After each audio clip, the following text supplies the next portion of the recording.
If A is minus 2y and B is x comma 7, find x and y if the midpoint between those 2 points is 4 comma 5. Now, to do this, we need to use our midpoint formula.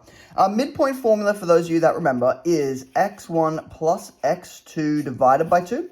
And it's y1 plus y2 divided by 2. And I'll make that fraction look a little bit neater. Let me fix this bar up here a little bit as well. So I actually know the answer to both of these two questions. I know that if I add x1 and I add x2, I get an answer of 4. Which means I can simply write this as being x1 plus x2 over 2 is equal to 4. And I'm going to do the exact same thing over here. I know that y1 plus y2 divided by 2 also equals the y coordinate of the midpoint, which is 5.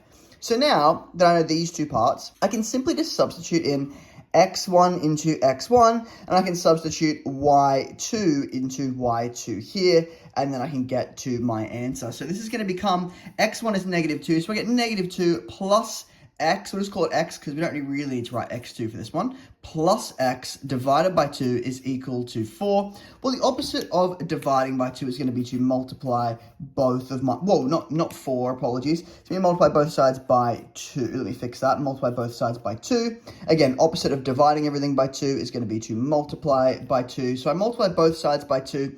I then wind up with minus 2 plus x is equal to 8. I simply just add 2 to both sides, and I get an answer of x is equal to 10. Do the same thing over here with my y terms. I have the same first step. I want to substitute in y1. Well, in this case, y1 is going to just be y. So I have y plus 7 all divided by 2 is equal to 5. Again, I want to multiply both sides by 2. I'll still will write that step, multiply both the left and the right hand side by 2, and I wind up with y plus 7 is equal to 10.